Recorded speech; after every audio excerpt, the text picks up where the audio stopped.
You know, there's two in there, right? I was just frozen. What will happen to my body? What are the risks to them? What are the risks to our finances? I was laying there, she was scanning, and then all of a sudden I saw two sacks. We're only speaking German. So I sat there like, nine. And she was like, yeah. And she said, so this is one baby and here is the second. And it was like shock.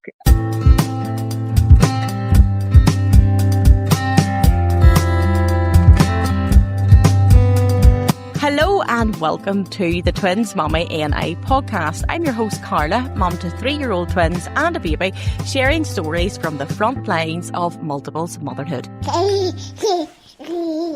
Before we begin, please be aware that this episode contains discussion of sensitive topics relating to pregnancy, miscarriage, birth, grief and maternal mental health. Listener discretion is advised. Today's conversation starts with a simple question.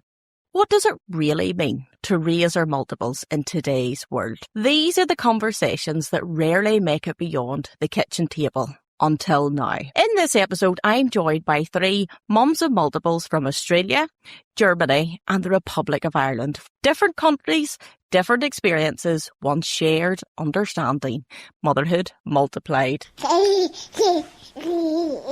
Welcome everyone. I'm going to be very open and honest with our listeners. I was speaking to the guests before we hit record this morning. Next door neighbours' cows have broke into our back garden and I can see one to the right of me. So I'm hoping I do not have to leave this conversation to hunt the cows out of our backyard. So fingers crossed we'll be able to make it to the end of this conversation. But before we jump into today's topics, I'd love our listeners to get to know each of you a little bit better. I'm Britney. I'm a mom to 15-month-old twin girls. I'm pretty sure they're fraternal, but they look very, very similar. And I'm getting this question all the time now if I'm sure that they're identical. I'm originally South African. I've grown up all over and ended up in Germany. My partner is German and we both always wanted to be parents. I've collected so many baby things forever. And then all of a sudden there's 2 and it sort of worked out. My name is Marni. I live in Australia. I live on the Gold Coast, actually, which is a beautiful part of southeast Queensland, and lived here for about 12 years. My husband I've been with for almost 17 years, and we've been married for 12. And we had our twin girls 3 years ago. So we've got identical twins. We both work in local council. Actually, I take calls about things like cows wandering into people's backyards. It's a pity you're in Australia, Marni, because you could come here and help me with this, at you. Last but not least, Ciara, do you have any cows in your house today? Oh no, I got rid of them. Well, lots of toy cows because I am going to represent the boy moms today. So my name is Ciara. I am in Cork in Ireland and I am mom to 3 boys, 4-year-old Seamus and 2-year-old twins Tig and Cathal. I am the principal of a primary school here in Cork in Mahon and my husband also works full time in Dairygold. So a link in with cows there, if that's helpful. We're coming up to our 5th wedding anniversary and we have 3 children under 4. So chaos. Britney, Marni, Ciara and the cows outside who are the co-hosts today. This is the Multiples Mums group chat. I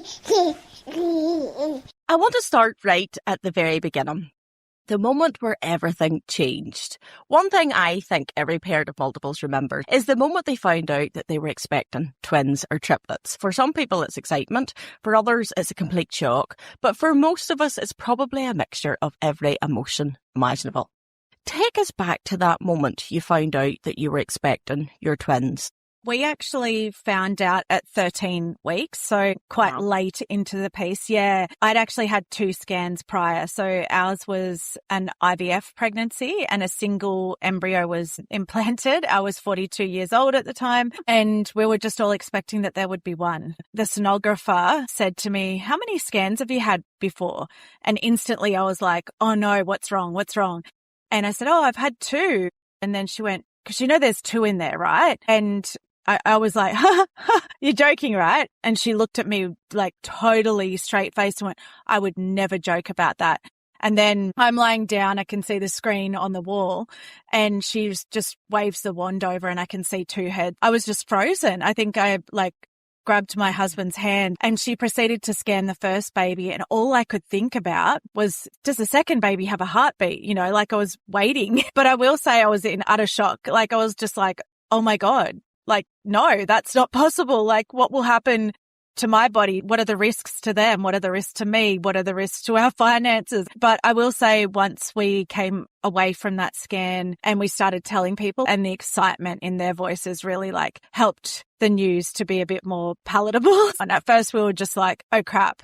And then as we told people, we had crying reactions. My sister-in-law just started sobbing. She was so excited. So that's when we started going, okay, it's going to be all right. So what about you, Britney or Ciara? Does any of that bring up memories from your experience finding out that you're expecting twins? Yeah, it was something a little bit similar because it was also during the 13th, 14th week, so sort of late. Because we had just lost the pregnancy right before, and we had gone to, I think, also 2 scans before this. And I was laying there, my husband's on the side, and she was scanning, and then all of a sudden I saw 2 sacs. And of course, we're only speaking German, so I sat there like, 9, 9, 9, 9, 9. And my husband didn't really understand what was happening there. He was looking at me and her, and she was like, yeah, yeah, yeah, yeah.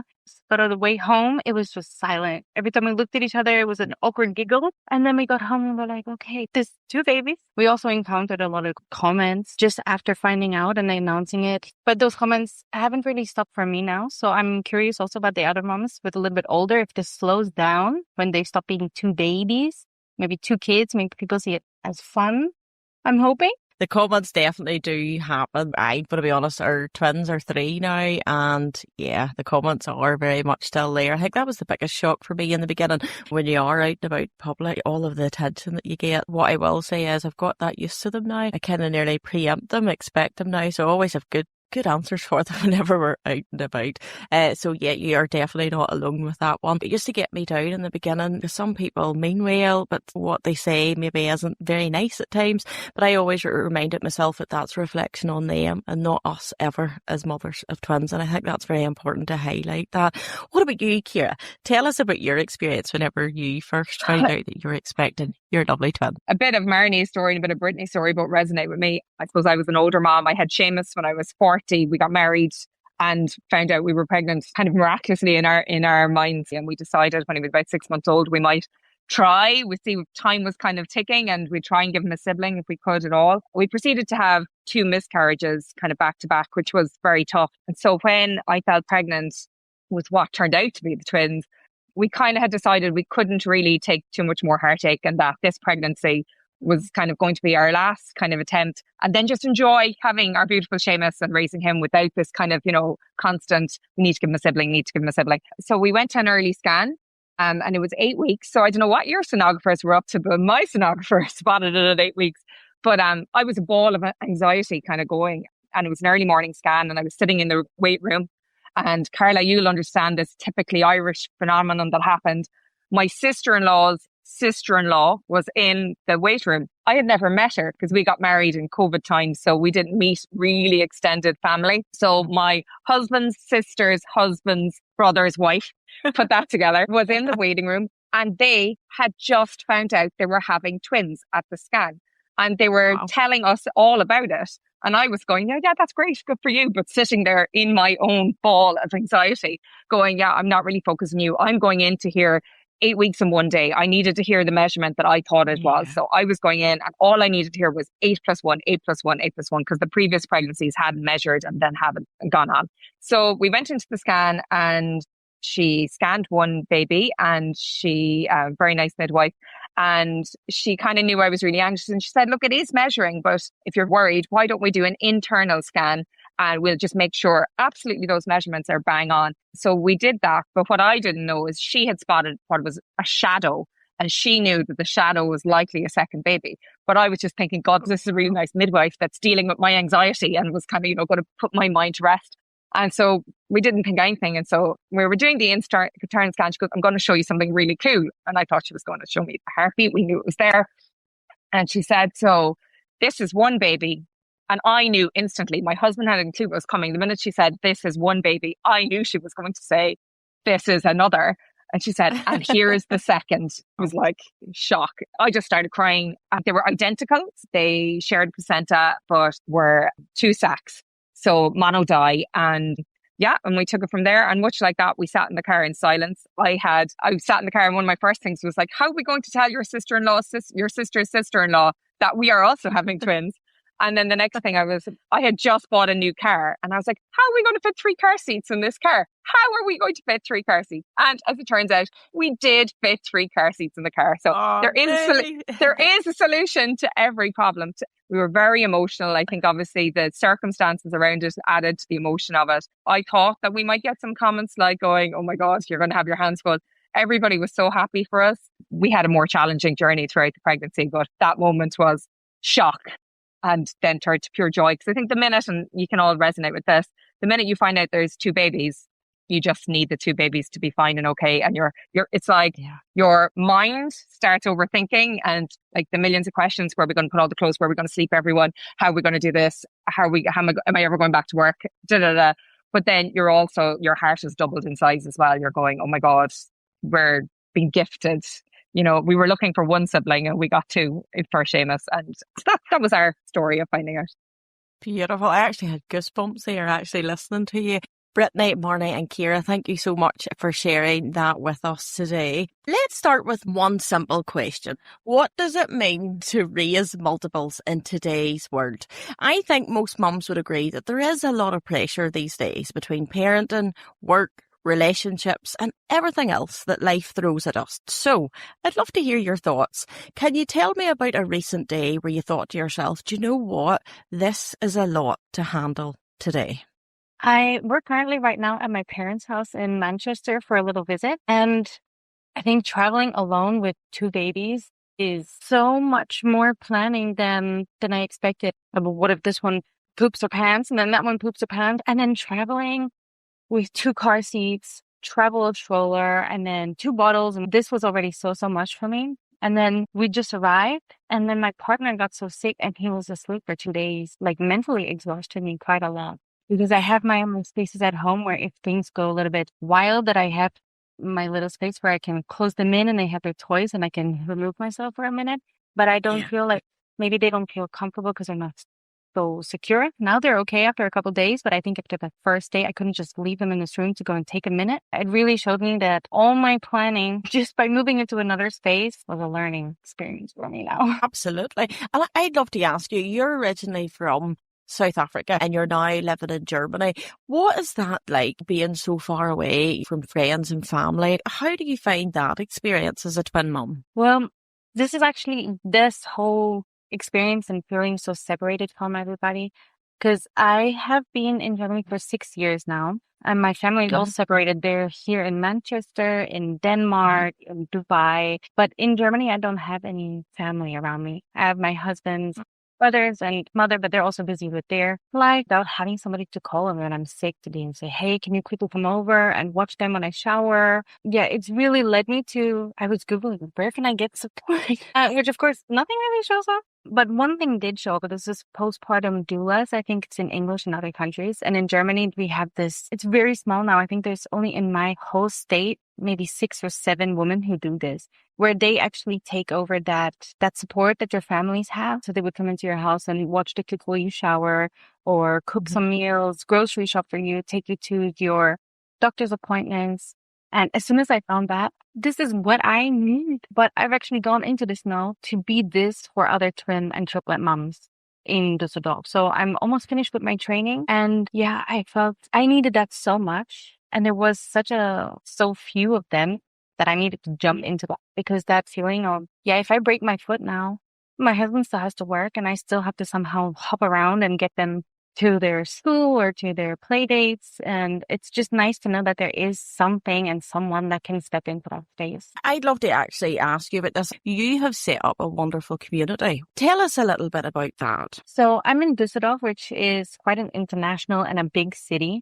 And we have a really big village community started by another mom, Catherine, in Düsseldorf. And I love it so much. There's over 1,000 moms in this WhatsApp group where they exchange advice or play dates, or just, it's building the village where there is no village. And I love that. So I thought, okay, I'm going to write in here and say any other twin moms. And I thought I was just going to be bombarded with, here's the group chat, and here's play date. And it was crickets. There was nobody. Nobody could suggest anything. And she reached out to me privately and she said that other moms have been asking for this as well. And she encouraged me to just start it and see where it goes. And I then made it and I didn't expect so much from it. But now we've almost reached 70 multiples families. We have some pregnant triplet moms. So we have some double twin moms. It's so great. So then I started planning some twin meetups, multiple meetups, some events where I get photographers to come in to take pictures of us because we don't really get that. There's no pictures besides selfie. So I get a photographer to come and take pictures of the moms playing with their twins. And I'm just trying to make as many events and play dates that suit us because there's also a big difference there. I'm sure we all know this is going up to a play date session and then there's stairs. How can I hold both babies and come up the stairs? And I made sure that every playground we go to isn't one that's enclosed, so nobody can run away. That there's no stairs, that there are extra hands. So some people that volunteer to come and help without any babies, so they can hold one while the mom is changing that diaper. So I'm just trying to make it very accessible to all our twin and triplet moms. And as well as referring, if they are looking for support, referring them to other, like the postpartum doulas, the Mutterpflege. So I'm trying to connect the help to the moms directly as well. That's super, Britney, because there is, certainly here in Northern Ireland, Ciara and Marni, I don't know what it's like where you're from, but there isn't much support for families of multiples there. I had set up the Twins Mummy ANI community, quite similar to Britney, you know, setting up little meetups and things like that. Just very simple, like play cafes or walks, or very recently we had a multiples mums maternal wellbeing event as well, so we met up and did a little bit of pottery painting and had afternoon tea, because it's so important, because motherhood can be challenging, and especially life with multiples is hard. So it's nice to be able to get an opportunity to meet up with other families who just get it, who really understands what life is really like having multiples. Very briefly, Britney, if any of our listeners are from Germany and would like to get involved in this wonderful organisation, tell us what your handle is on Instagram so they can check that out for more information. So my handles are all Mama2 Multiples, and the 2 is the number 2. And the great thing about that, we're all very well connected within each other. So somebody in Berlin could message me and we have directly a platform. Well, soon a platform is coming out. But we have WhatsApp groups and this platform that we can connect moms to the support as well. Brilliant. That's great, Britney. Listen, thank you so much. Ciara, I'd love to bring you in here. Do you think mothers are supported, like particularly mums of twins and triplets, do you think they're supported enough emotionally? Yeah, it's a very hard question, I suppose. Look, I started from, like, I won't say an advantage, but my best friend is the mother of identical twin boys. Okay. So I came literally into this, and they must have been 11 when my twins were born. So she was a long way through the journey. So I was straight away, my twin questions, I had an immediate go-to person. So like, if I hear that somebody, a friend of a friend, is expecting twins, I always say, give them my number. Just give them my number, because sometimes you just need. It's amazing if there's a group here in Cork. There's a Cork Multiples group, and they meet up once a month in Brúcolumbanas, near CUH in Cork. It's on a Friday, so once I went back to work, I was no longer able to commit to going to that. But I think that if you have at least one person to start with, to at least fire your questions at, and just so that you know that this overthinking is normal, this over planning is normal. Like, every child is different, but every set of twins are different. Twin boys, identical, fraternal, your experience through pregnancy has been different, which brings you into motherhood in a different place. And I suppose, again, whether it was an advantage or a disadvantage, I had Seamus, so I knew something about motherhood, in the sense that like I knew that everything was a phase. And I think that's a really important thing, to know whether you're having one child, and really important to know, particularly I'm thinking like the sleeplessness, that those early hazy days of twin motherhood, it's really important to know. And I had it in my toolkit, because from Seamus, it will feel like it was never going to end. Like, I remember when Tig and Cathal were around 14, 15 weeks old, and they had been born at 34 weeks. So corrected, they were really only kind of maybe 8 weeks at the time. And I was standing in the kitchen in the middle of the night prepping a feed, and I can't even remember whether it was bottle or express milk, or whether I was breastfeeding them, and going, oh my God, is this ever going to end? And I knew it would. And I'd say within about 2 weeks, they started sleeping longer chunks. So knowing that everything was a phase was a help to me, and having really close friend to a twin mom. So yeah, I think find your twin mom group, because only twin or triplet, or God help the quad and further moms understand, because everyone else is really well meaning. And I think it's really important as well when people make comments, or when people say, I had 2 under 2, so I understand. Or when they're saying things like that, like, I don't take it personally, because, you know, and I don't immediately go on the defensive going, oh, that's very different. And it is very different. But like, people, they mean well. They're really trying to empathize with you, and they are associating their experience to try and understand what you're going through. So yeah, you are going to get those comments, whether it's from feeding, whether it's from sleeping, and whether it's from the recommendations of when they should go into their own rooms and things like that. My best friend, she said, twin moms do it different, and you can only take your advice from a twin mom, because it's just a very, very different journey that fills your cup in a different way, but drains it really, really quickly too. Is there enough support there? Probably not. Ciara, you're very good. I wish I had met you whenever I just had my children. You know, it would have been fantastic being able to know you then. What a wonderful source of support that you are to so many people. If there is somebody listening now, maybe you're in the middle of a night feed, it's 3 a.m, or perhaps you're in the middle of navigating those toddler years where, you know, there's so many emotions. Oh, that's me. Tell me. Give me tips.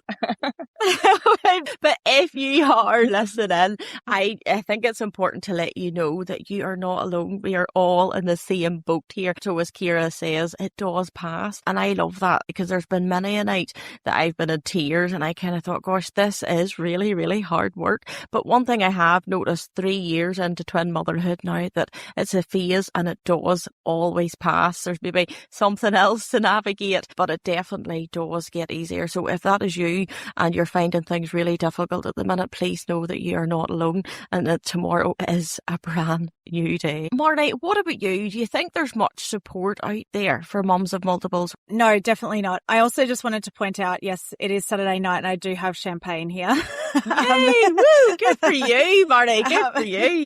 I asked Bobby to bring me one before. I was like, yes, I'm going to have one. You're just yeah, definitely not. Certainly in Australia, just even postpartum, or even like perinatal psychology and support services are very, very thin. Just as an example, I had a very difficult pregnancy journey. You know, our girls also had a shared placenta. They had TAPS. We had 2 in utero surgeries.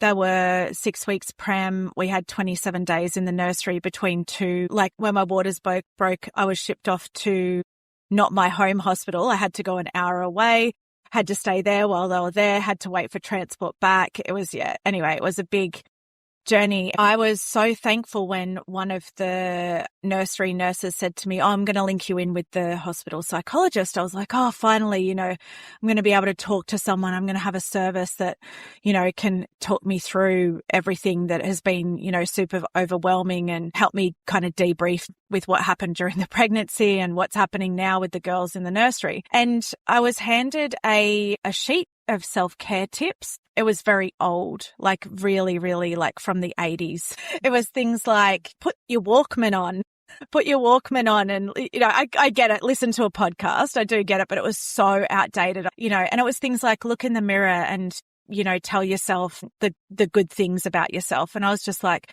wow, this is not very useful to me right now. And then she told me to seek support in the community. And I was like, hang on a sec. I thought I was getting a session. I thought like it was just like, oh yeah, that's a really, you know, you went through a terrible thing. Here's a self-care sheet.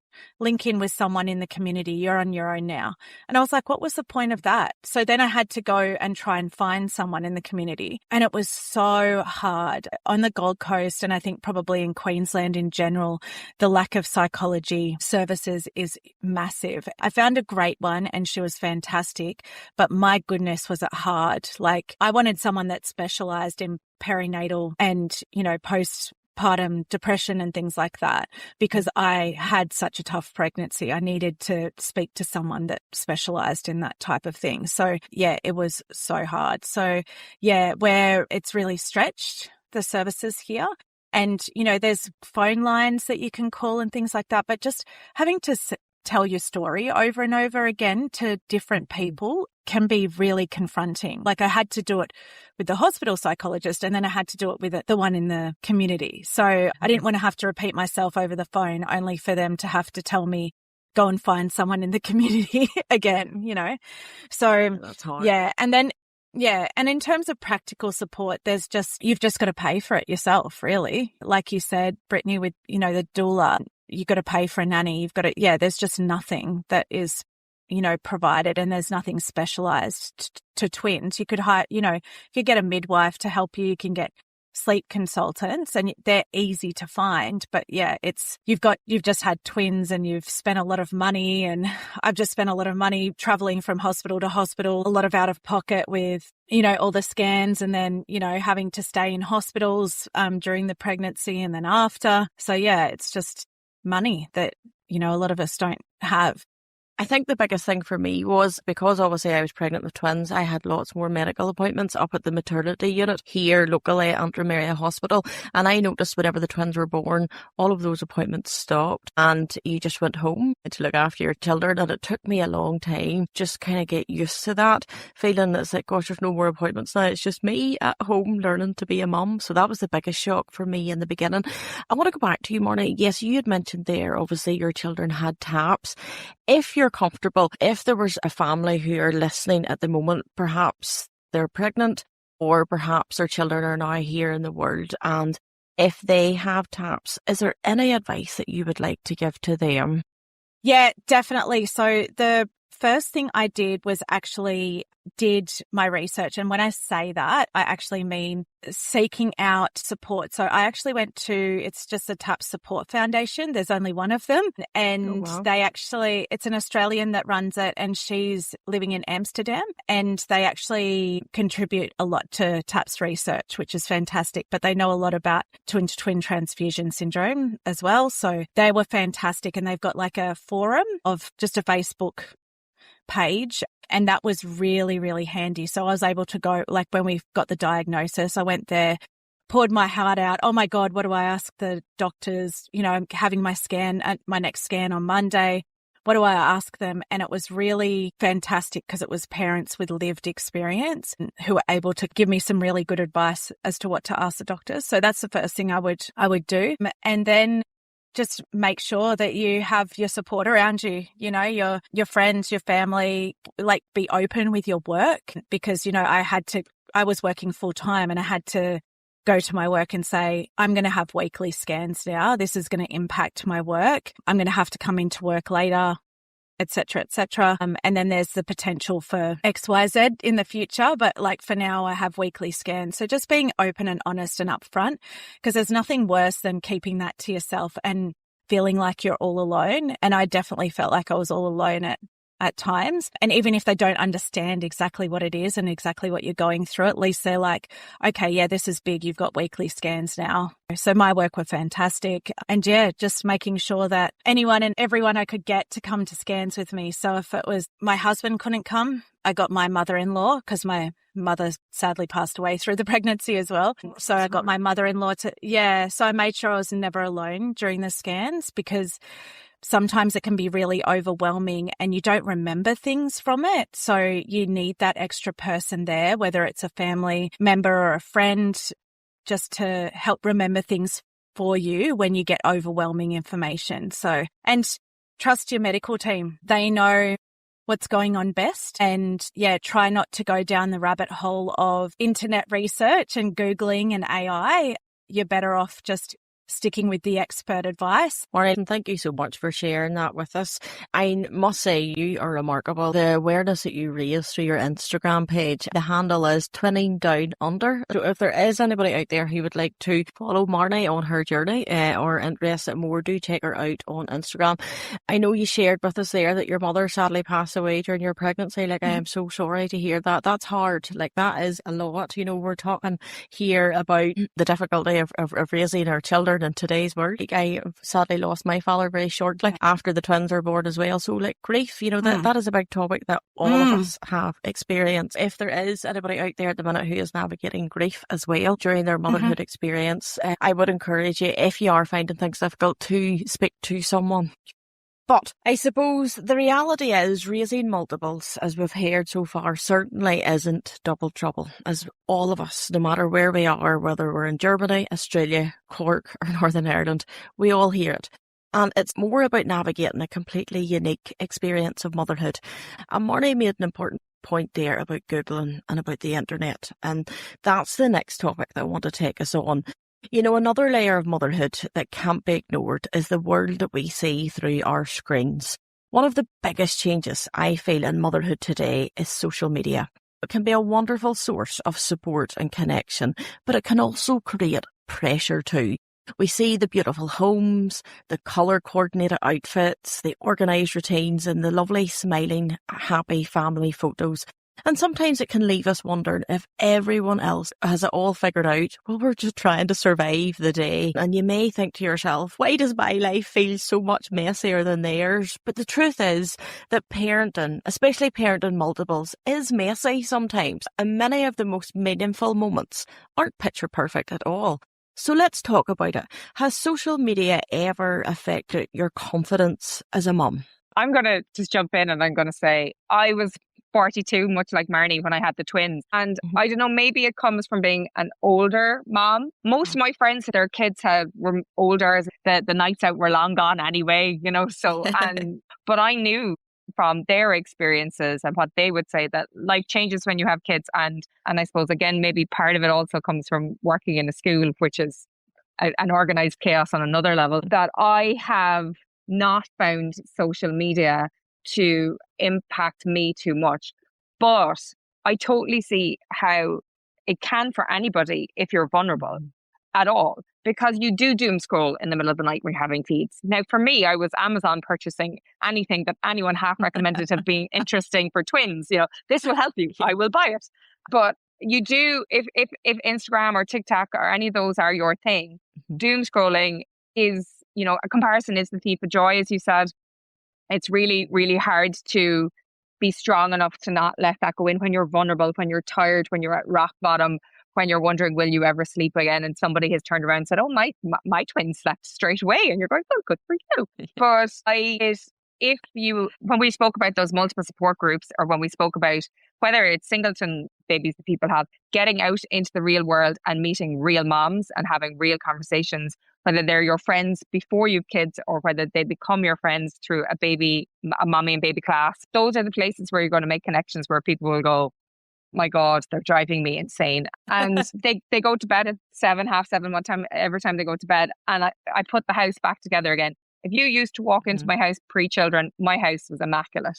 I'm a very organized person by my nature, and I like things a particular way, and you have to let it go, especially when you have two at the same time.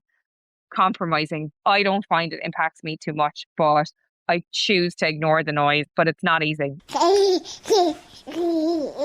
Let's lighten the mood here for a minute. While motherhood can be hard, it can also be absolutely hilarious at times as well. I'm sure you all agree. And some of the moments that feel like absolute chaos at the time, particularly in my house this morning, become our funniest stories later on. So tell me, what's one chaotic parenting moment that you can laugh about now?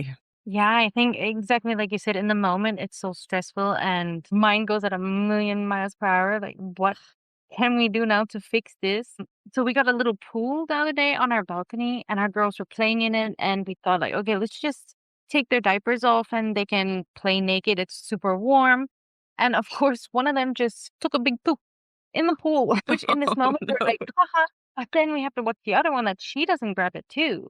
And then nap time came around. And we had to go and fish and carry the pool and by bucket take all the water out.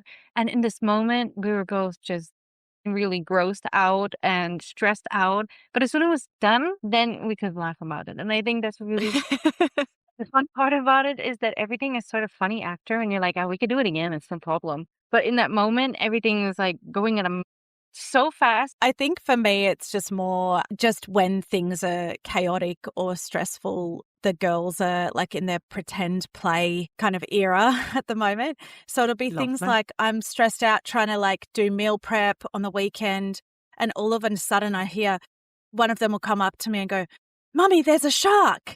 And all of a sudden we have to stop everything and run around the house because there's a shark. Or they might come up to me and I'm not really listening because I'm just so engrossed in a task that I have to do before. Like I do so much on the weekend to get prepared for the week ahead. But I'll be doing something and all of a sudden one of them will be showing me a soft toy and go something about a poop. And I'll be like, you need to go to the toilet? Do you need to do a poo?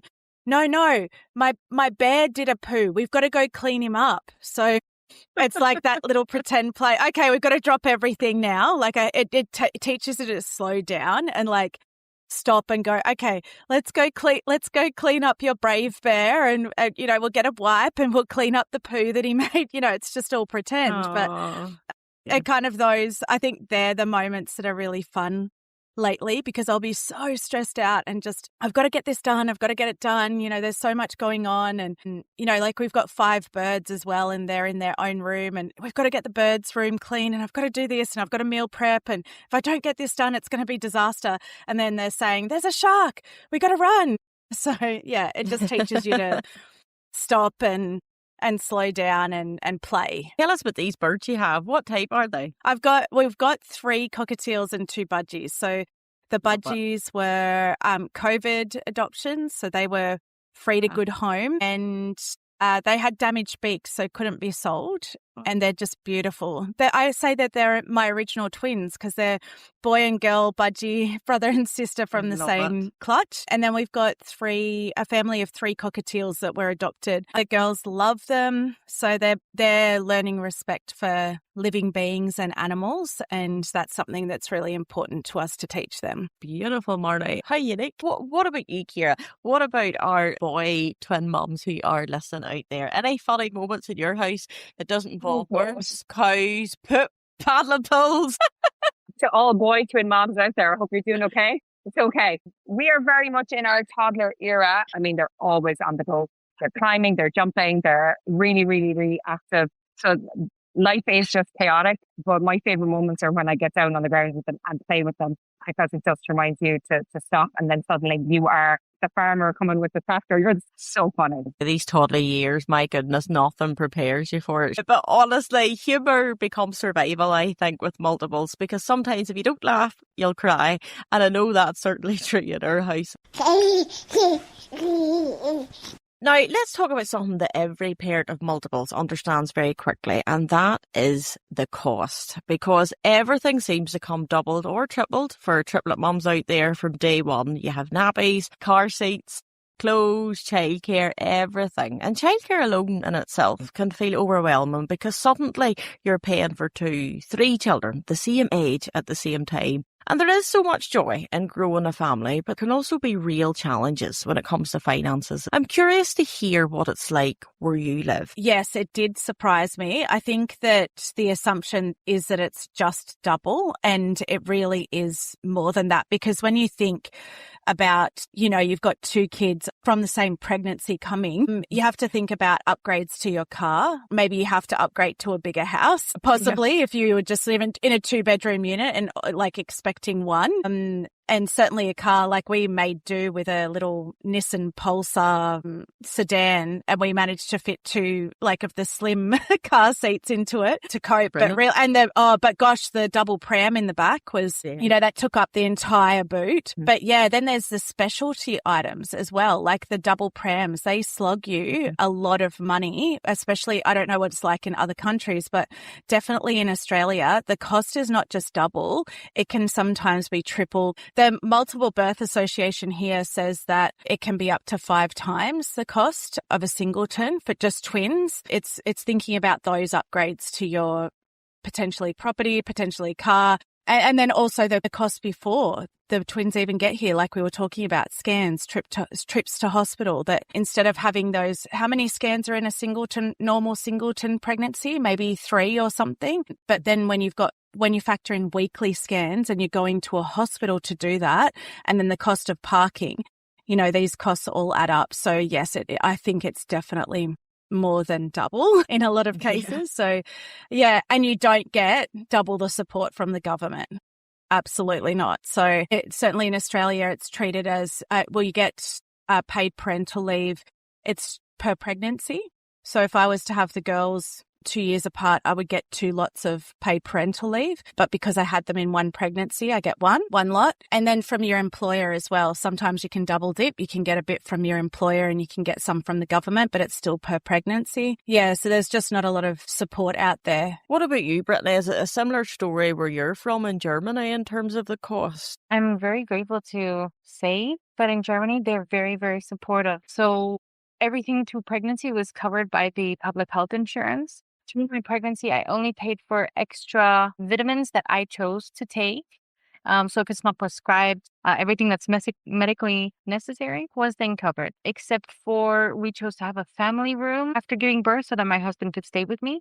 This was a want, not a need. So we paid for this. And then, of course, the specialty scans, those fine diagnostic scans. We wanted to have them. It's not necessary. But of course, then, although it's one pregnancy, there's 2 babies to scan, and this was really quite expensive. And the medical insurance said that it's not necessary. It's nice to have, but not necessary. So we had to pay that ourselves. But that is out of the whole pregnancy and birth. That's the only thing that I had to pay for. And also childcare. Before the child is 3, you have to pay for daycare or kindergarten, but you only have to pay for the first kid, and the siblings are for free. And it is, Wow.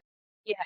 So this is really, really great. And it's calculated based on your family's, like the husband, wife, the home's yearly income. Automatically with twins or triplets, you only pay 1. So there's a lot of support. So monthly you get like child money, which is, I'm not sure how much it is, Child benefit. but it's around 250 something euros per kid until they turn 18 per month. Wow. Wow. so that's- Yeah, we're all kind of gasping here because in each of our different countries, like it's such a Yeah. different story. Wow. Yeah, That's and, excellent. Yeah. really great. But I think for twins, for the first year of their life, you get an extra 300 euros a month to help support. And Wow. it is, Purely because they're twins. yeah, for Wow. multiples. And I think like triplets, you get 1,000 euros as like Wow. a one-time gift per kid, which is Yeah. wow. One more and I would have jackpot. And especially the postpartum care that I'm doing now, you have to have 3 requirements to get it. So pregnant or a child under 3, that you prove that your husband or there's nobody else in the house to help, and a letter from the doctor. And then all the hours of care that you get from a postpartum doula will be covered by the medical insurance. Wow. Really great. I'm really grateful that I'm living in Germany for all that support. But like you said, with all the support, it's not only double. Things are very expensive. We have the same thing. The carriers. I got 2 separate single carriers and tried to get one on the back, one on the front, because each was around 40 euros. And then the twin one, secondhand, started at 220. Oh, that's a lot. That The wording has to not be too like multiples or twins. Otherwise, there's like an extra cost. That's fascinating actually to hear each of the different stories where we're from about the cost. What about you, Ciara? Is it a similar story where you're from? And The pregnancy and delivery stuff wasn't so bad because I went through the public system. You've currently got a choice in Ireland. You can go public or private. There's a whole debate about that at the moment. And then we're moving the private care model into the future. But I did go public and immediately it was slapped as a high risk pregnancy when at that 8-week scan. So from there on, I was treated as high risk. So it was fortnightly. And then the TTTS spiraled us into another world of amazing level care. So from that point of view, that wasn't a huge cost. Maybe the bit of parking here and there, but I'm proud to say I walked from a public car park right up to the day that they were delivered right across the road. I refused to give in and pay. I refused to pay for those hospital prices. Anyway, I found the multiple groups really good for getting, the breastfeeding pillow, the Twinsy pillow. People are really good. And I put them back into circulation again when I was done with them. We had one bouncer. We sourced another bouncer. We had one trip trap. That was an investment to get the second. But, so we found that we were, yes, buying second things, but I really found the multiple groups, the Facebook group, an incredible place to get the double carriers were there. People, I think, in the twin circle, we recognize the cost. Every year I put my matching Halloween costumes, my Christmas jumpers, I put them on the group for the next twin mom because it's such a small thing, but it is, it's a cost that adds up. Childcare is the big hitter. I mean, for us, we have an amazing childminder who we adore, and she comes to our house. So immediately we can't get any of the tax relief that there would be if they were in a creche. This model works for us because kids are always sick. You know, if they're in creche, they'd be sent home immediately with half of the temperature. And but she can mind them here if they're sick, and that works for us. Now, we pay for the childcare costs handsomely because we get that level of in-home, like having another mother for them here. But it is with no support from the state, and we get child benefits. So in the Republic of Ireland, a singleton gets €140 a month, and for a twin, you get €210. You get 1.5. So you get 210 per child. So I get €420 for the twins per month until they're 18. It's quite a significant cost. And it is, for example, my childcare, we're in the middle of a challenge with that. And it's really hard to find then somewhere that will take two at the same age, either it's an in-home model in there or a creche. You're not looking for one space, you're looking for two, and two at the same age. One might come up, but to have two, like I found that the hardest thing, just finding availability. All of you, thank you so much for sharing that with us. Like, it's really interesting to hear just what the reality is in each of your countries. That brings us to another part of the multiples journey that I feel deserves much more attention. What happens to our identity, our ambitions, or our sense of self? I think one of the hardest adjustments can be that identity shift. It certainly was for me, because overnight, your time no longer belongs entirely to you. Life suddenly revolves around caring for other people.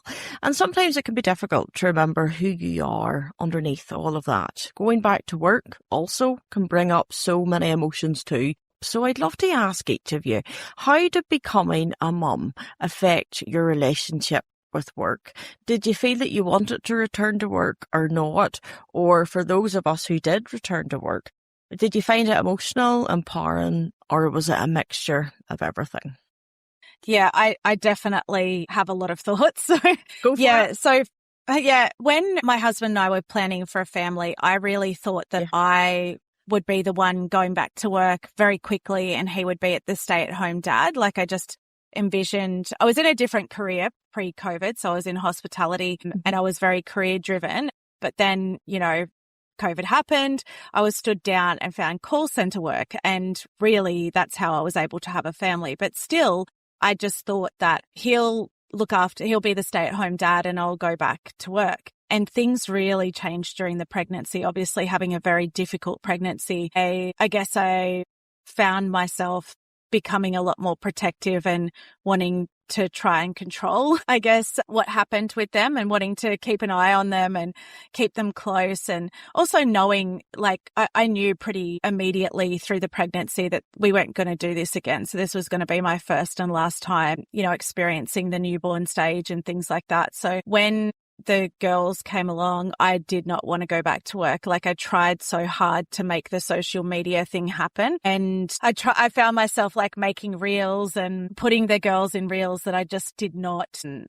I don't know, like, it just wasn't me. Like, the reason that I really started posting on Instagram was to raise awareness for the TAPS, but people don't really want to hear about complications during pregnancy. So it was really hard to get a following. So then I tried another route and then I tried another one, like trying to get Instagram happening. And then I was like, I feel bad monetizing my children. Not that I don't judge anyone for doing that. I just, it's not why I started the page. That's what I didn't want to put them out there just for the sake of potentially making money or a collaboration or something. That was not why I started it. So I found myself trying to do all that and get collaborations and it just didn't work out. So I really, really wanted to stay at home and we tried to make it work as long as I could. And then it was just very apparent, like, our interest rate on the mortgage went up, like our fixed rate ended. Just things changed, like, you know, the cost of living changed and things like that. So it just became pretty apparent pretty soon that I would have to go back to work. And I was devastated. Like, I really was. It was so hard. We had the girls in daycare 1 day a week to start with, just to give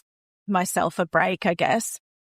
And that was really good. We were so lucky we found a good daycare and it was so close to us, like 5 minutes drive down the road. So I could drop in any time if I wanted to. So they were absolutely fantastic. It's the center owner is a twin mum as well, so she gets it. So yeah, it was all just like I found the right place, and that made it a little bit easier going back to work. So finding that place where I was comfortable, where the girls were, and they absolutely thrived. Like they just thrived. And I was so concerned about their developmental milestones because of the taps and the prematurity, but they just loved it, and they hit every milestone. It's like everything just fell into place, you know. So I went back to work a couple of days a week and then built up, and yeah, the more that they were in daycare, the more they thrived. So yeah, it got a bit more comfortable, but initially it was very, very hard. I was just so nervous, and yeah, thankful they're in the same daycare to this day. So they have made friends, and yeah, really they love that daycare. So I'm very lucky on that part. But definitely I felt like a different person going back to work. I knew that I was good at my job, and I knew that I could handle the calls. So at that stage, I was working for an Australian federal government agency, but I was outsourced. I found the work very rewarding and everything, and I knew that I was good at my job. But when I walked in, I just felt like nothing had changed, but I had changed so much. Like I was just a mum now, and that was my full identity. So I was no longer Marni, you know, the 42-year-old that had the birds and, you know, loved my work in the call center and everything like that. I was all of a sudden like Marni, the twin mum. And like that was just my identity.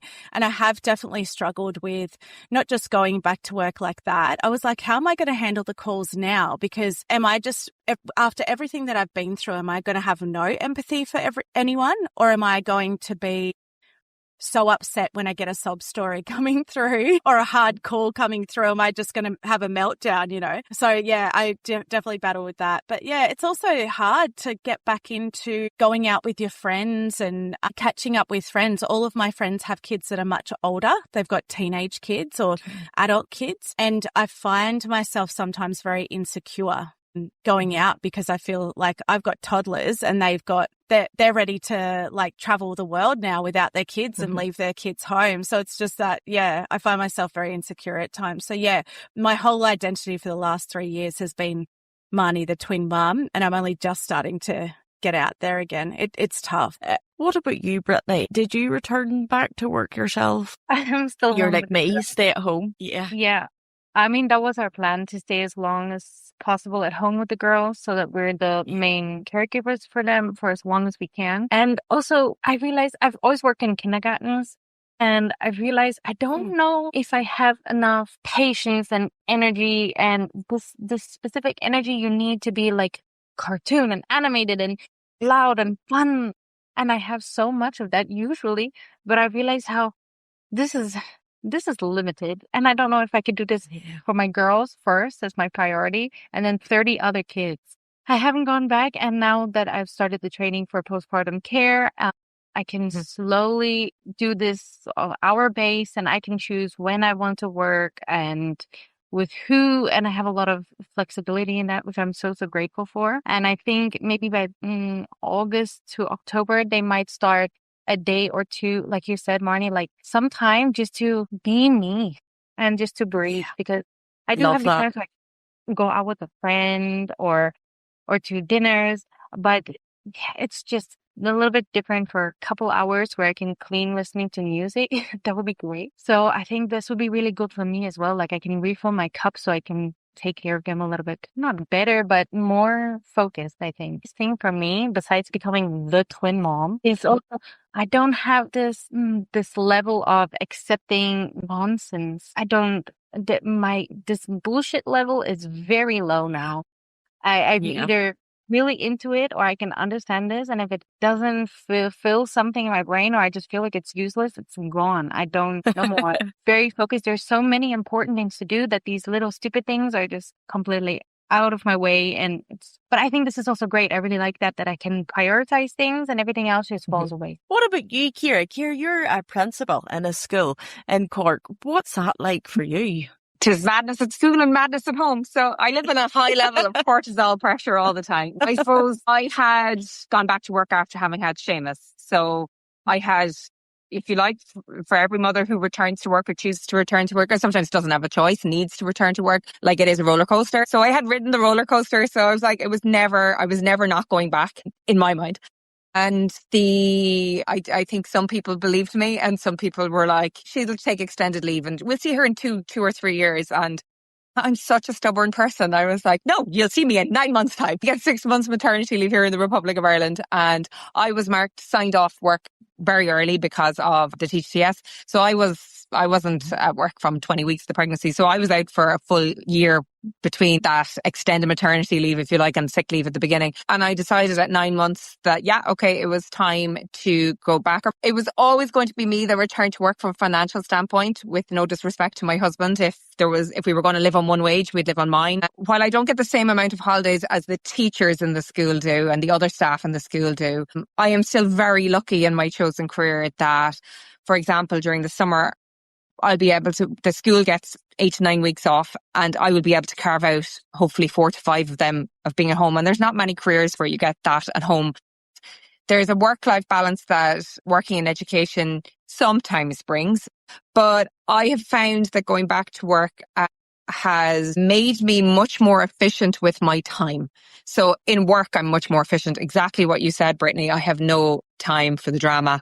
I'm like, I've no time for it. This is what we're doing and we're doing it.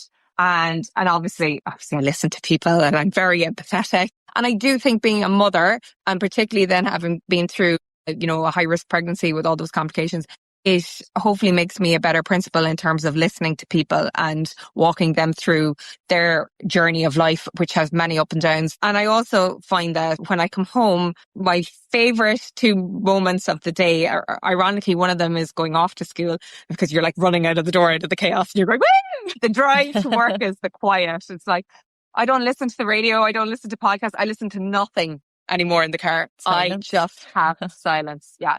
But on the way home, the absolute favourite moment is I pull up my car in the driveway and there are 3 heads. Well, actually, they hide on me now, so it's not as cute. But there's 3 heads at different heights looking out the window shouting mama. And it's like, it breaks your heart. I think it's made me a lot more efficient with my time, both at home and in school, that I'm like, okay, I'm home now and I'm completely present. I've put in very different work-life balance boundaries for myself than I would have had pre-children, and certainly pre-twins, in terms of my staff know the hours they can contact me. There's a short window after school if they need to ring in sick or something like that. And before, I'd have been like on the computer, I'd have been like, oh, I'm just going to research this for this project that's going on in school, or I'm going to Google that.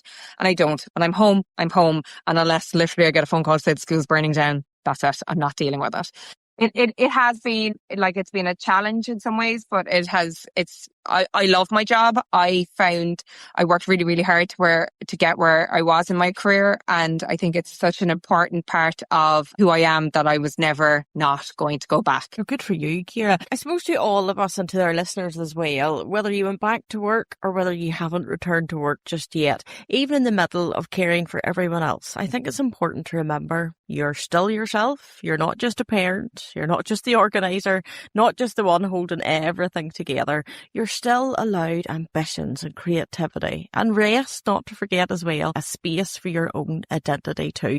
I want to touch on one very last topic today, and it's picking up on something very briefly that Marni mentioned about reaching milestones. One thing I find fascinating about raising twins is watching their little personalities develop. There's something incredibly special about the bond between twins, but people often compare twins constantly. Who walked first? Who's easier?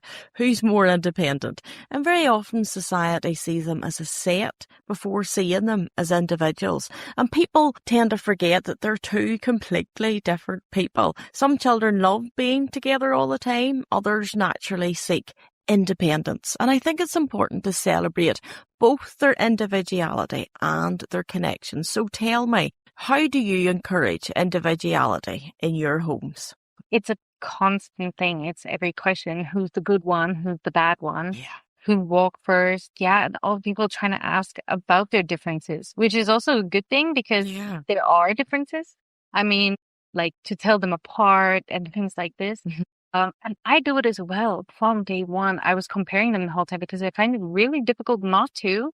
Firstborn Zoe, she was breathing so strange at the beginning, like a little piggy, like, and I was so scared. And I was looking at the other one, like, why are you not doing that? Like, why is Zoe breathing? Yeah. Emma not? Which one is the wrong one? Who should be breathing like the other one? And I think we've slowly had to just kind of stop that because they've Yeah. proven every day that they are different in so many ways. They are individual people.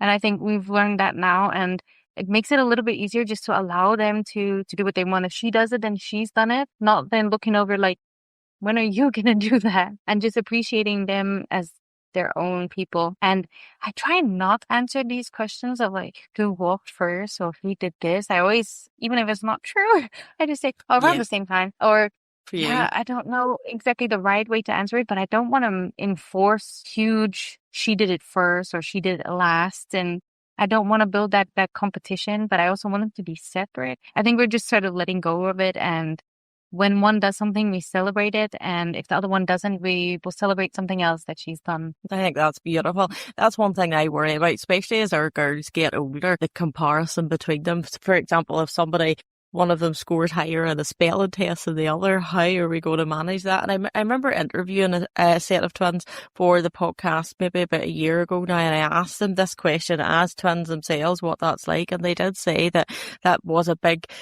factor. But one thing that they loved was that their mum celebrated both their individual successes and the importance of that as well. So no, I think that is very important. Lots of people ask me all the time, who walked first or who did this first, and I actually, like you, started comparing them as well without even thinking about it, and then became the worry and the overthinking as well. For example, I think if I can remember, Aria walked in around 13 months and Ida maybe walked around 14 months, so they're like a month apart, and then I remember my mum saying to me one day, Carla, don't worry about it, those children will develop when they're ready. And that was one of the biggest lessons I ever learned. What about Ciara or Marni? What's your thoughts on this? Do you encourage individuality among your twins in your home? From the get-go, I was really conscious. I wasn't as focused as maybe I should have been or became on developing the individuality between Tig and Carl. But I was like afraid that Seamus would get, like, he wasn't yet 2 when they were born. And it was such a, key age, and that he'd be swallowed up or forgotten amongst the chaos of these 2 newborn babies and the feeding schedule and the nap time schedule and all the things that were going on that consume you day and night, that suddenly he'd just be left in the corner playing with, a bit of Lego and going, you're grand. So for me, in the beginning, a lot of time was making sure he got some one-on-one time with me, because he had me and just me to himself all that time. But I haven't put a huge amount of thought into developing their individuality, because, my God, are they different personality-wise. They are identical. Really? But their personalities from day one, I would say, they came out of the womb, they fed differently. They, like in terms of their sleep needs, all of those things were different. And yet somehow they were the same, because you were dealing with 2 at the same time. And I would say even their personalities have switched. We had a little joke for a while that we called Tig, Tornado Tig, because he was just like a whirlwind of like trouble. Like, he'd come into the room and just there'd be toys everywhere. Chaos, wild, classic boy, nothing out of the ordinary. AI becomes my best friend. Is it normal for 2-year-old twins to, and insert the blank? And then Cathal was much more, I would always say, you'd walk into the room and you'd kind of go, well, that fella, he's a tornado there. But Cathal is, he's your nice quiet one, is he? But he's not. He's watching and learning, and he's just under the radar about his wildness. His wildness comes out afterwards, and now they've had a complete flip. So exactly what you were saying, Carla, they get there in their own time. They will all go through the same phases of, be it a bit of wildness, or be it a bit of, like, Tig is quite needy at the moment and needing a lot of hugs and a lot of attention. And that's a phase, and that will pass too. And I think definitely as they get older and they go out a bit more into society, into places like preschool and school and, sporting clubs and stuff like that, I think that's maybe where we'll have to up our ante in ensuring that their individuality is both in terms of their choice of, extracurricular activities, that their needs are being met depending on their personality, but also if they are at the same thing, that exactly what you're saying, that you celebrate all of their achievements. But it is really, really hard not to compare, because, you want the best for your child. And if one has done something, you're going, is he ahead of norms. You mentioned walking, that like Seamus walked at, I don't know, was it 10 months? It was before his first birthday anyway, 10 or 11 months. But the twins were like 14 months and maybe 15 or 16 months. And I have kind of forgotten. It's all a blur now in the past. At the time, it was like, is he going to go now? Is he going to go now? But they got there. But the norm window for walking is huge. So they're all three of them were actually within norms. So we get ourselves caught up on and the comparisons and are they there yet? But it's so hard not to when the two of them are in front of you and one has done something. You're going, has he done something he should or he shouldn't do? And when is he going to do it? And some of the things you don't want them to copy each other on. Some of them figured out, we're still in cots and long may cots live in our world. But I'm waiting for the day when one of them figures out that they can climb out of it because the other one will do it first. But I'd be like, please don't do it. Please don't do it. So sometimes you don't want them to copy the other either. One thing I was thinking whenever you were talking there is dressing them the same. I know lots of twin mums do dress their children the same. I have. And a big reason of that is a lot of people have gifted us little outfits for them that have matched. What about the situation in your house, Marni? Do you dress your children the same or do you like to encourage individuality? Or another big thing I was thinking as well, especially when our girls go to nursery and school, separating them. Do we separate them in the class? Do you want to keep them in the same class? What's your thoughts on all of that? I know I fired a lot at you there, but yeah, that's all right. In terms of the clothing situation, I did try and do like pants, the same style of pants, but in two different colors, or or dresses in two different, like it's the same style of dress but in different patterns or something like that. So yeah, we did buy the same clothes, but yeah, just slight variations.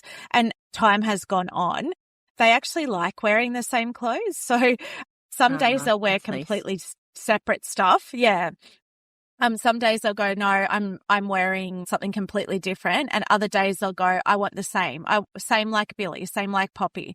So there's very little that we have in the wardrobe that is exactly the same. We've got two of the same dress, like you guys, like it's been gifted. And yeah, so it can be really difficult if there's a skirt that both of them want to wear. At the beginning, they were very similar in terms of like routine and feeding and things like that. But as time has gone on, I think the biggest question that we get asked is, how do you tell them apart? And they are so different to us anyway. The simple answer is, I'm their mum, Lee's their dad. We just know, but they are so different down to their laugh, their cries. Like we can always tell who's fell over based on their cry or who's injured themselves based on their cry. Yeah, so they're so different. Like their voices are the same, but like cries and laughs are very different. And we just think they're so different in personality. Like Poppy's our little sensitive, sweet one that needs cuddles all the time. And Billy's our little, she's a bit more brutal and she'll just run through things, won't be careful with anything, just, anyway. So yeah, they are very different. And we try and celebrate individuality, and we allow them to choose the moments that they want to do the same thing or be together. And we also encourage them to spend a little bit of time away from each other at school. Sorry, we call it school, but it's daycare. They do have their own friends. Like we find that one gravitates towards playing with the boys more and one gravitates towards playing with the girls more. So we know during the day that they do play with separate groups of friends. So it'd be really great to have them separated, but at the same time, they do want to be together. Like Poppy was sick yesterday and was at home from daycare, and Billy went to daycare. And then through the night last night, they woke up a few times and Billy just kept saying, where's Poppy? Where's Poppy? Even though their beds are right next to each other. So she missed her during the day. So yeah, I just don't know how they would go, and I wouldn't want to separate them for the sake of, it might benefit them, but how much stress is it going to cause them? That's where we're at the moment. We've still got a couple of years, so we'll see how. I'm going to jump in there, the pure teacher. I'm going to come in with there's actually a small bit of research on this out there from in the education world. And it actually says there's really not that much difference whether you keep them together or whether you put them in two different classes or not. So if you're agonizing over it from an academic standpoint and from a research standpoint, the research that has been carried out hasn't showed any significant benefits either way, that it really comes down to parental choice. And sometimes you go to a school where you don't have a choice. They have to go into the one, there's only one of each stream or whatever anyway. But it can be just down to your twins' personality types. Like in our school, there was one year actually, we had 3 sets of twins in the one class, and we had the opportunity that year, we had 2 of the same class level. And 2 of the sets of twins, we did not even recommend to the parents putting in different streams, but in the different class levels. But one of the sets of twins, we said, we think that they might benefit from trying this for a year. And as it turned out, the following year, we didn't have the opportunities anyway. They went back to being one class, and the parents were delighted. They said they really understood why we were recommending it.